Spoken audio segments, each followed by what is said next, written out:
Hello, everyone. Welcome back to our virtual Dirshu Mishnah Berurah share. Today's daf in the Dirshu Daf Yomi Bahalacha program, I believe, is Kuf Yud Amid Aleph.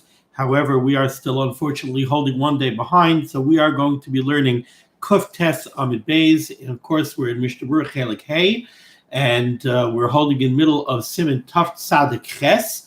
We begin today on the very bottom line of Kuf Tes Amid Aleph. We're holding in the middle of Sif Yud Aleph. So even though we started Sif Yud Aleph, I'm just going to read from the Mechaber from the beginning of Sif Yud Aleph so that we recapture what we were in the middle of discussing. So the Mechaber says, Behema chetzia shel eina Yehudi v'chetzia shel Yisrael. If you have an animal that's owned as a partnership between a non-Jew and a Jew, so it's half owned by a non-Jew and half by a Jew, Yechalim l'shechita b'Yom Tov, the Yid is allowed to shech the animal on Yom Tov. So he spoke to his partner. He told his partner he wants to slaughter the animal so that he should have meat for Yom Tov. He wants to use at least part of his half of the animal on Yom Tov. And the halacha is he's allowed to slaughter that animal on Yom Tov. And we do not say that he's doing malacha on behalf of the non-Jew on Yom Tov. Because after all, when he slaughters the animal, he's slaughtering an animal which is 50% his, and 50% are non-Jews. So part of that malacha of shechita, it pertains to the 50% of the animal that belongs to the non-Jew as well. However, the halacha is that that's not a problem, because like the Mishnah Berurah explained, the Yid can only get to his part of the animal to use it for achila if he shechts it. So the shechita that he does is what allows him to use his 50% of the animal. That entire malacha of shechita is what is matter his 50% of the animal. And therefore, there's no problem. He's allowed to shech the animal. Now, we did that yesterday, and now we're going to continue. So from the last word in the Mechaber on Kuf Tes Amud Aleph, the Mechaber continues, and he says a bigger chiddush. Va'afilu yesh lahem shtayim. Even if the Jew and the non-Jew own two animals in Shutvis. So the Yid owns 50% of each animal, and the non-Jew owns 50% of each animal. Yachal lishchait shtehen. He's allowed to slaughter both. Now, what's the extra chiddush over there? Let's take a look at the Mishnah Berurah back on Kuf Tes Amud Aleph in Ois Katan Samach Aleph. Va'afilu yesh lahem shtayim. Even if the non-Jew and the Jew have a partnership in two animals. And therefore, it might have been possible to say, Im ha'akum misratze lechalkam yechalku mechayim. Let's say, right, like we said, the Yid owns 50% of each animal. And let's say the Yid needs more than half of an animal for his Yom Tov. He has a lot of company for Yom Tov. Or he wants to serve a lot of prime rib. So he needs more than half an animal. Half an animal is not going to suffice for Yom Tov. Now, right now, the only way he has to get more than half an animal is by slaughtering both animals. And he'll take 50% of one animal, and then whatever he needs more than 50% of an animal, he'll take from the second animal. Now, l'chayre, there's a way to avoid that. The way to avoid that is, he could approach his non-Jewish partner, right? So he could go approach Tony, and he could say to Tony, look, I need for the holiday more than half of an animal, and I really would like to only slaughter one animal. I would rather not have to do two slaughterings. So you know what? Let's divvy up. Instead of me owning 50% of each animal, you take whole animal number one, I'll take whole animal number two, and now for the holiday, I'll only slaughter animal number two. So now I get enough meat from only slaughtering one animal. That's what the Mechaber is telling me. You do not have to do that. It would have been possible to say, if the non-Jew is willing to divvy up the animals, so divvy up the animals now while they're still alive. And now when he does a shechita, he only has to shecht one animal. Kamash balan de'einu mechuyev lachlik. What the Mechaber is telling me is he's not mechuyev to make that chalukah. He does not have to make a chalukah. He could go ahead and shecht two animals. Kamash Balan Deina Mechuyev Lachlik. Now the Chavetz Chaim writes a very interesting thing here. He says like this: Loi mebaya im einoi tzarich rak chatzi behema Yom Tov. This is not only true if he only needs half an animal. Now let's understand what the Chavetz Chaim is telling me here. You see, if the person only needs half an animal, now he has 50% of animal 1 and he has 50% of animal 2. He only needs half an animal, so he's only going to slaughter one animal. Now, again, you might have thought, I don't want you to slaughter animal number 1, because when you do the slaughtering of animal number 1, you're also doing a certain amount of malacha on behalf of the non-Jew. Now, it's true that the Mechaber said that that's not a problem, but maybe if we could avoid it, we should avoid it. And I'll tell you how we could avoid it. The way we could avoid it is go ahead and divvy up the animals right now with the non-Jew. And instead of you slaughtering animal number 1, of which you own 50% and the non-Jew owns 50%, and now when you do the slaughtering on number 1, you're somewhat benefiting the non-Jew and doing malacha on behalf of the non-Jew, instead divide up the animals now, and you take the whole animal number 1, and he'll take the whole animal number 2, and now when you slaughter animal number 1, guess what? You're only doing malacha on behalf of yourself. You're not doing malacha for the non-Jew, because you are the sole owner of animal number 1. So maybe you might have thought that we should tell you, you should make that deal so that you're not avoiding slaughtering 2 animals. You weren't gonna slaughter 2 animals. You only need half an animal for Yom Tov. Or maybe you only need even less than half an animal. Maybe you only need a quarter of an animal for Yom Tov. So either way, you were only going to slaughter 1 animal. But if you don't divide up the animals now, so then the animal that you're slaughtering is an animal of which you own part and the non-Jew owns part. So when you do the slaughtering, you're doing malacha for the non-Jew as well. Maybe in order to avoid that potential problem, what we should tell you to do is divide up the animals now, so that animal number 1 is solely yours. So when you shecht the 1 animal, you'll only be doing malacha for yourself. Now, in that case, you might have thought that there's a specific reason to be makel in that case, and to tell you that no, you don't have to divvy up the animals before you do the shechita. You know why? Because in that case, you're going to take a financial beating. Because let's look at this. We're talking about, especially in the days before refrigeration. So you own 50% of cow number 1. You need less than half an animal.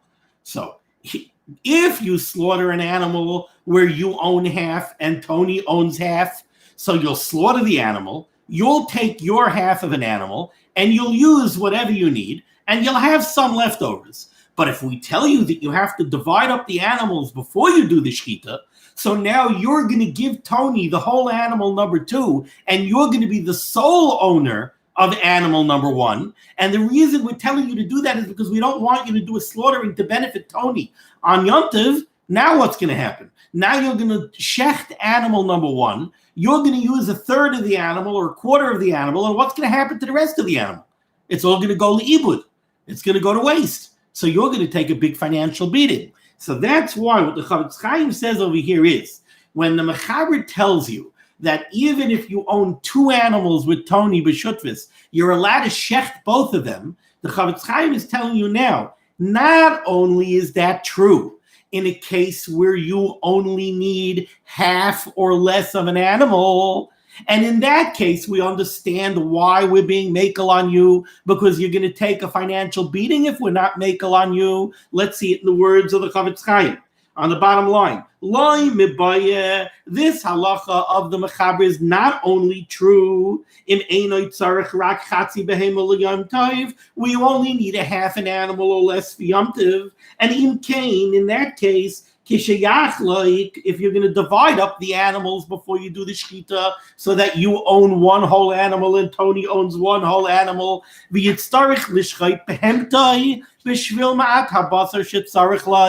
now you're going to shecht cow number one of which you're the sole owner, in order to get the small amount of meat that you need for Yom Tov, yufsad habasar hanishar, you're going to take a beating and you're going to lose all the rest of the meat of behemoth number one.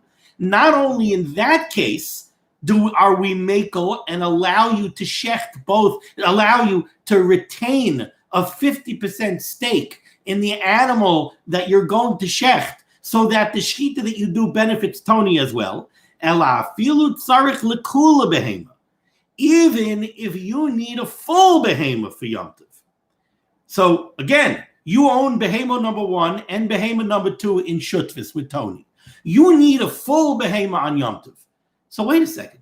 Why should you shecht two animals?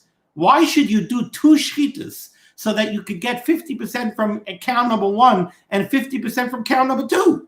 Divide up the animals with Tony before you do the shechita, and now only shecht one animal. Why are we going to be makel here and allow you to do two shechitas if you could avoid it? So the Chavetz Chaim explains, even in that case, the halacha of the mechaber holds true, and even in that case, you're allowed to shecht both animals. Why? Even if you need an entire animal for Yom Tov. But you decide, I don't want to trade. I don't want to divvy up with Tony and only shecht one. I want to shecht both. And I want to take 50% of my meat from animal number one, and I want to take 50% of my meat from animal number two. Even if Tony is willing to do the division, he is willing to take cow number two and give you the whole cow number one, we still do not tell you that you're mechuyev to divvy up the animals, and we allow you to do two shechitas on Yom Tov. Why? And this is true even if when we look at the two animals, they seem to be two equal animals. We don't see one better animal than the other. We see two typical animals. So why are we being mati to do two shechitas? So the Chavetz Chaim explains the efsher, because it's possible. Because the bottom line is, it doesn't matter how good two animals look. You never know until you slaughter the animal and butcher it up. Maybe this one has better meat than that one. And therefore, l'kavod Yom Tov, we're going to allow you to do two shechitas, shech two different animals, and take 50% from this animal and 50% from that animal, because you never know, one animal might have better meat than the other. It is better for him, he's happier if he gets to take meat, to draw meat from two different behemoths. There are those that say, however, there are those like the Magen Avram who say that no, in a case where Tony is willing to look at the two behemoths out in the pasture, and he's willing to tell you, look, you take the better one. Look, you see this one is juicier. You take the better one. If Tony is allowing you to take the better one, then you have no excuse to shecht two behemoths, and you could only shecht one. However, however, in a case where the Yid who's doing the shechita is only going to take some of the meat, the chelik achayrayim and the rest of the meat of the carcass, maniach ba'or la'akam hamashutaf. So he's doing a shechita, and then he's butchering out the prime rib to take the prime rib for himself. And let's say the rest of the animal, he's leaving the carcass as is for the non-Jew. Then he could certainly shecht both animals. Everybody would agree that he could shecht both animals and take what he wants from each animal and leave the rest of the carcasses as is for the non-Jew. Because he's not being matriach in the portion that belongs to the non-Jew at all. He's not doing any work for Tony at all. And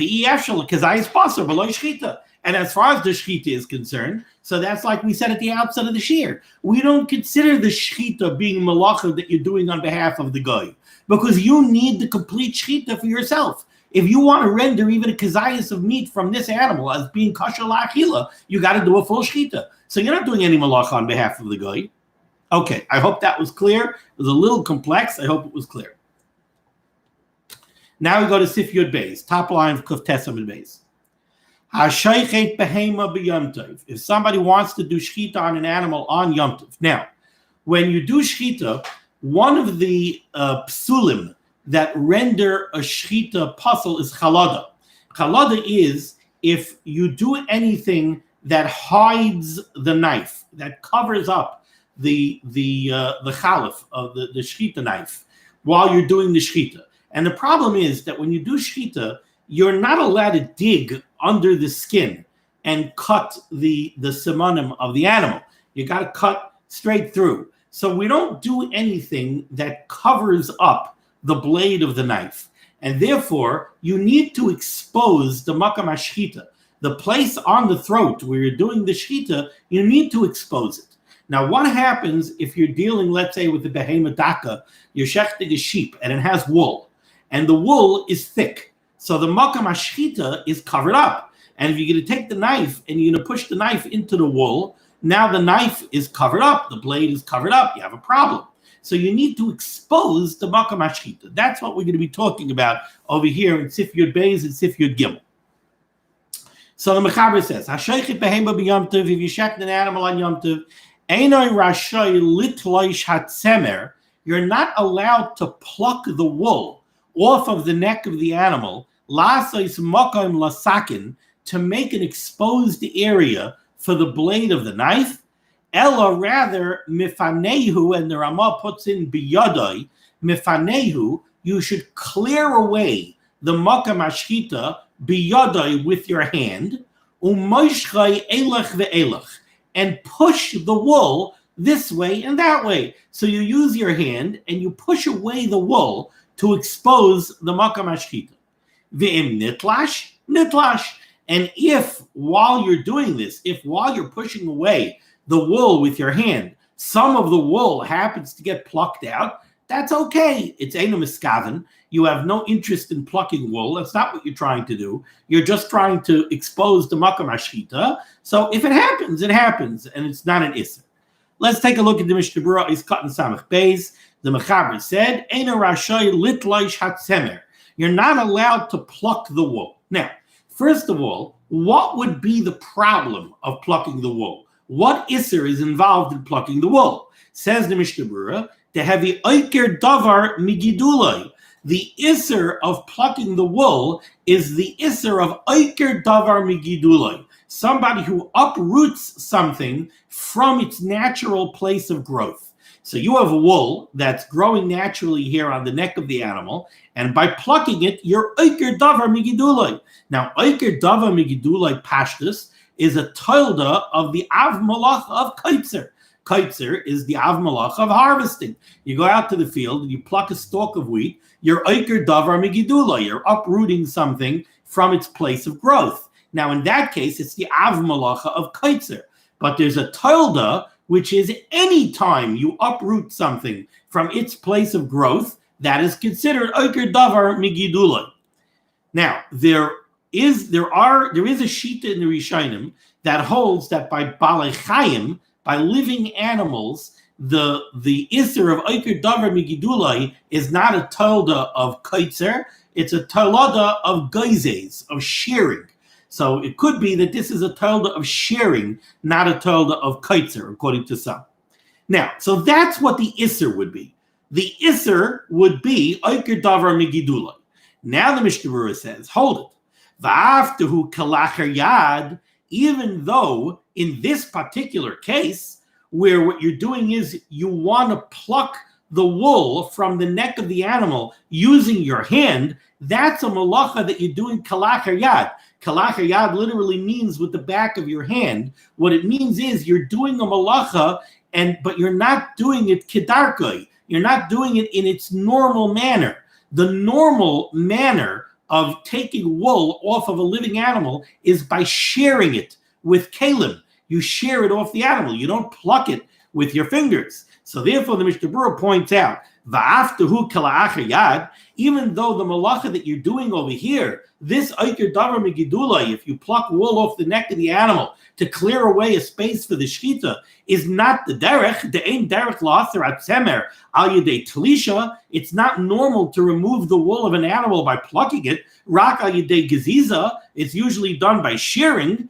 and I'll call panim midrabanan also, but it's still an issa derabanan. And since it's an issa derabanan, that's why the Mechaber says you're not allowed to do it. You're not allowed to go ahead and pull the wool off of the neck of the animal in order to clear away a place for the shechita.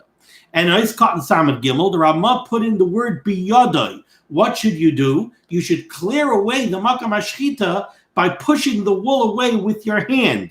Mefaneu biyadai, says the Chavetz Chaim, Ois Cotton Samad Gimel, v'loi bekli. Do not do it with a utensil of some sort. Mishum denire kigoizes. Even if you're going to take some kind of utensil and you're not going to use it to cut the wool off, you're just going to use it to push the wool away from the makam hashchita, that's nireh kigoizes. It looks like you're doing geziza. And therefore, don't do it with a keli, do it with your hand. And lastly, the Mechaber said, and if when you're doing this, v'im nitlash, if some wool happens to get plucked when you're going and you're pushing the wool away, the Mechaber said, all right, it's not a problem. Ois Cotton Samad Daled, ve'ein ba yisura. There's no isser involved if it just happens to happen. To have a davar she'ena miskaven, because now you're dealing with a davar she'ena miskaven. I had no intent on plucking the wool. I just want to move it away from the makam hashchita. So since it's ena miskaven, it's okay. She'ena miskaven litlash elo lafanos. Ois Cotton Samachay nitlash. Okay, if it happens, it happens. But says the Chavetz Chaim, if it does happen that some wool gets plucked off the neck of the animal when you're pushing the wool away, lo yizizenu mimkaimai. That plucked wool that is now detached from the animal, you should not pull it off the animal. Don't pull it out of its place. Ela yishayir sham misubach im sha'ar tzemer hatzavar. It should remain tangled up in the wool that's still connected to the animal. What's the reason for this? If you look in Masechtas Bechayros and Chav Daled Amud Beis, where a lot of this is being drawn from, Rashi says over there, the problem is that if you do pull it away, Rashi's lashon is shalayomru geziza of it. Again, it's nireh kigoizes. If some wool happens to become detached, and now you take that wool and you pull it off, somebody who's looking at you is going to say, look, he's doing geziza. He's sharing the wool. So better don't pull it away, just leave it tangled over there. However, if the wool is tangled up in the wool on the neck to the extent so that you cannot push it out of the way of the makam hashchita, and now you can't do the shechita, because it's a problem of chalada, like I explained earlier. And for whatever reason, it wasn't possible for him to do this on Erev Yom Tov. Then the Pri Megadim says, Pashtus, then you could do this on Yom Tov itself if there's no other way to do it. Now, I wanted to read the Dirshu footnote number 62 over here. The Mishnah Berurah said that he explained that the Mechaber says when in the process of pushing the wool away, some gets plucked, it's not a problem. And the Mishnah Berurah said the reason it's not a problem is because it's Eina Miskaven. So the footnote 62 here in the Dirshu, it says, V'im b'meshichas hatzemer yesh psik reisha sheyitlash. Let's say you find that when you're doing this, when you're pushing the tzemer away from the makam hashchita, it's pasha to psik reisha, that some hairs of the wool are going to come out. You've done this a million times, and every time you do it, some tzemer comes out. So in that case, it's a psik reisha. Is it still mutter? So the footnote says here, even though what we're discussing over here is a psik reisha by a derabanan, because let's remember, we said that the whole isser over here is oiker davar migidulai kalacher yad. And since it's kalacher yad, it's not a daraisa, it's only a derabanan. So if it's a psik reisha, what are we dealing with? We're dealing with a psik reisha on an isser derabanan. Kasav le'el, we said earlier in Shin Yud Daled, Shadas Harbe Achrayim Lahachmer, that the Rabbeni Achrayim will rule stringently, Kedeya HaSevere Sheyesh Isser B'Psik Reisha, Af B'Isser D'Rabbanan, that when the Davar She'enim Miskaven is a Psik Reisha, even if you're only dealing with an Isser D'Rabbanan, it is still Asr. Now also, Dirshu footnote number 63, the Chavetz Chaim said over here, he brought down from the Pri Megadim, If the tsemer is on the neck, it's tangled up on the neck to the extent where you simply can't do the shechita if you leave it over there. Then if there's wool that you pushed the wool out of the way, some came out, and now you could pull it off the neck of the animal so that you could do the shechita. The Dirshu footnote 63 says, Shekol machshirei yochel nefesh she'i efshar haya la'asaisa me'erev Yom Tov, because of a Shulchan Aruch la'el shemutar la'asaisa b'Yom Tov. If it's machshirei yochel nefesh, in order to do this is machshirei yochel nefesh. You need to get the wool off the makam shechita so that you could do shechita to render the animal royal achila for achilas Yom Tov. So it's machshirei yochel nefesh. If you couldn't do it yesterday, so you could do it on Yom Tov. Okay. Now we go to Sif Yud Gimel. Hashaychet es ha'oif. Let's say somebody is shechting a chicken, he's shechting fowl. Lo yimroit es hanoitza k'dei lasais makam l'sakin. Same problem. When you shech the chicken, there are feathers on the makam hashchita, and depending on the breed of chicken and depending on how old the chicken is, etc., on some chickens the makam hashchita is mamish bald. There's really nothing there that you have to take out of the way. But on some chickens, there are feathers over there that are in the way. Sometimes you could just push them away very easily. Sometimes there are feathers that you have to pluck. Says the Mechaber, you're not allowed to pluck feathers in order to make a place that's clear for the socket. Says the Mishnah is cut in Samach Vav, lo yimroit. Over here, the Chavetz Chaim says, the meritas noitza hu tailada de goizes. Now, when you're dealing with plucking feathers from the chicken, that's a real toilda of goizes, and it's a malacha daraisa.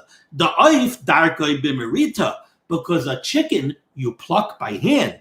When we were talking about the wool of an animal, we said that even if you were to pluck the wool off the neck of the animal, it would only be a derabanan, because it's oiker davar migidulai, but it's kalakar yad, because it's not the derech to pluck the wool from the animal with your hand. But by a chicken, it is the derech to pluck the feathers off of the chicken by hand. Therefore, should you do it, it would be a malacha daraisa. Continues the Chavetz Chaim, and the Chavetz Chaim says, "Va'afal gav she'achar hashchita muter limroit hanoitza." Even though after the shechita, let's say you shech the chicken on Shabbos. You know how to shech the chicken on Shabbos? What am I saying? Let's say you shech the chicken on Yom Tov for oichel nefesh. Certainly, after you shech the chicken and the chicken is dead, before you eat the chicken, you're going to pluck the chicken. So the Mishnah Berurah points out over here, why are we making a big deal out of plucking the feathers off the neck of the chicken? In 5 minutes, you're going to pluck the chicken. You're going to shech, and after shechita, you're going to pluck the animal. You're going to pluck the feathers. So why are you telling me now it's aser? Explains the Chavetz Chaim. V'afal gav she'achar hashchita muter limroit hanoitza. Even though after the shechita, it's clearly mutter to pluck the feathers. V'isser goizes shayich af la'achar misa, and it's still a malacha of goizes. The isser malacha of goizes on Shabbos and Yom Tov is not only on a live animal, it pertains to a dead animal as well. So the fact that you're allowed to pluck the feathers off the chicken after the shechita is certainly not because suddenly the malacha of goizes doesn't apply. No, the malacha of goizes applies after shechita the same way it applies before shechita. Still, we don't say, if I'm allowed to do it after shechita, so I can do it before shechita too. No, the la'achar shechita shani. After the shechita is different. After the shechita, you're allowed to do it. Why? Because once you are matir the chicken ba'achila, by virtue of the fact that you slaughtered it, and now it's impossible to eat it without plucking its feathers, so now it's permissible to pluck it, the same way you're allowed to roast it, you're allowed to cook it. Now it's all tzarich eichel nefesh. Before you shechted the animal, before you shechted the chicken is not food. So what are you doing plucking a chicken? It's not food. But once you shechted the chicken, now it's food. Now I got to pluck it in order to put it in my pot for my chicken soup. V'chein b'behema, similarly by a behema. Mutter la'achar shechita lahavshit is oilami tamzeh. You're allowed to flay and skin an animal after shechita for the same reason. Avagav de hefshit av malachu. Even though hefshit is an av malacha, flaying an animal is an av malacha and it's a daraisa. But you're allowed to do it after shechita because it's part of oichel nefesh. So that's why you're allowed to do it. But if the chicken is not yet shechted or the animal is not yet shechted, kol mai da'avid machshirei yochel is machshirei yochel nefesh. If you want to pluck the feathers of a chicken before you shecht it, that's not oichel nefesh. You're not plucking the feathers off of a chicken that you could put into your pot. You can't put a live chicken in your pot. So plucking the feathers is not tzarich oichel nefesh. It's machshirei oichel nefesh. You're doing a preparatory step, but it's not oichel nefesh. After shechita, it's oichel nefesh. So after shechita, it's mutter. But before shechita, it's not mutter. I see I made a note here about footnote 65. I don't remember what it is. Oh, this is an interesting footnote. He says over here, he brings down a very interesting Chazon Ish. Chazon Ish is always very practical. So the Chazon Ish writes like this, footnote 65. However, if the fact would be, I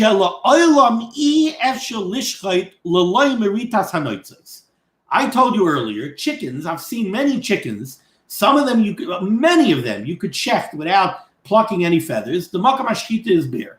But then there are some chickens that are not. But let's say the fact on the grounds would be that every single chicken you need to pluck feathers off the neck before you could do shechita. Then kasav Chazon Ish, b'shem Magid Mishnah, she'az hayamuter limroites noitzais beis hashchita b'Yom Tov, then it would be 100% mutter to pluck the feathers off of the beis hashchita. Kevin shamarita isa nechshavas kechelek me'hashchita v'loy kamachshirin. Because if it would be true that every single time you do shechita, you need to pluck feathers before you do shechita, then the plucking of the feathers would be an integral part of the shechita. And then it wouldn't be considered machshirei oichel nefesh. It wouldn't be considered a preparatory step. It would be called oichel nefesh. It would be called, that's part of the shechita. It's part and parcel of the shechita.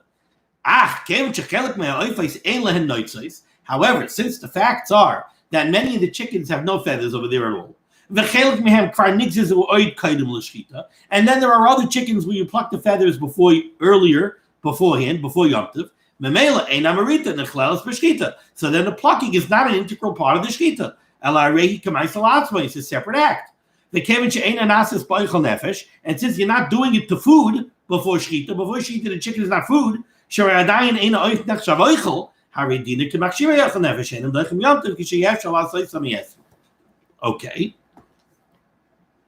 Ice cut in the Samach Zayin. The Mechaber said, you can't pluck the feathers to make a clear space for the shechita.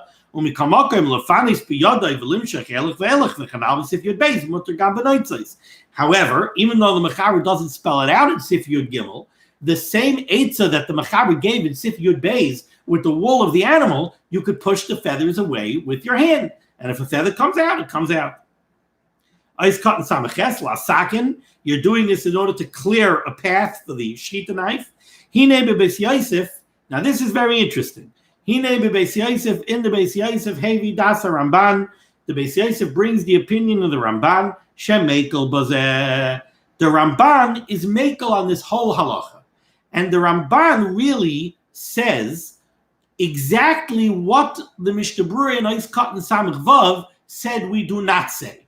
What the Mishnah Berurah said in Samach Vav, he said, I don't understand. Plucking the feathers of the chicken is going to be 100% mutter in 5 minutes. Right, you're going to do the shechita, and right after you do the shechita, it's going to be mutter to pluck all of the feathers. So if it's going to be mutter in 5 minutes, why isn't it mutter now? So the Mishnah Berurah explained that the Mechaber is not going like the Ramban that we're about to see. The Mechaber is going according to the Rishonim that are Machmir. The Rishonim that are Machmir hold, like the Mishnah Berurah explained in Samach Vav. He said, yes, it's mutter after shechita, because after shechita, it's malacha l'tzarich oichel nefesh, because the chicken is food that's ready to go in the pot. And you can't put it in the pot and cook it and eat it without plucking the feathers. But before shechita, the chicken is a chicken. It's not food. And therefore, plucking the feathers is machshirei oichel nefesh. It's not an act of oichel nefesh itself. The Ramban says not that way. The Ramban says that kevan shenitein Yom Tov lidchos eitzel this malacha, since the halacha is that the malacha of plucking feathers from a chicken is nidche before Yom Tov, right? Because when you shecht a chicken on Yom Tov, you're allowed to pluck the feathers. So plucking feathers off a chicken on Yom Tov is mutter, because it's tzarech oichel nefesh. So since it's mutter after the shechita, it's also mutter before the shechita. That's the shita of the Ramban.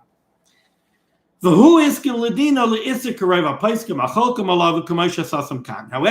the Beis Yosef himself, the Mechaber, doesn't agree with the Ramban. He brings the Ramban in the Beis Yosef, but he follows the Machmirim. Nevertheless, nowadays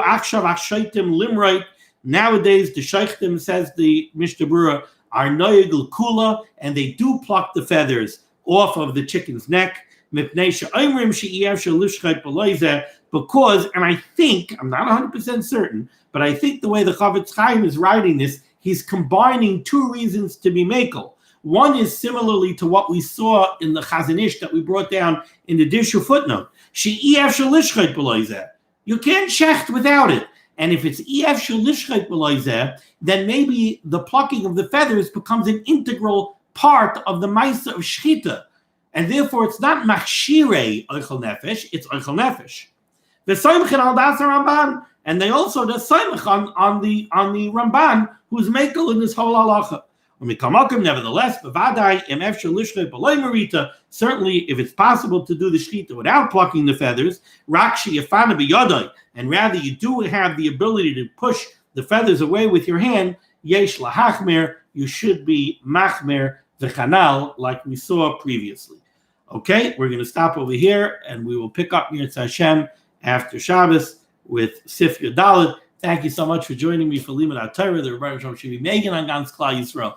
The Rebbe Shalom should send Yeshua's, Refuah's, Parnasa, everything to everyone. Everyone should have a wonderful, wonderful Shabbos. Be well.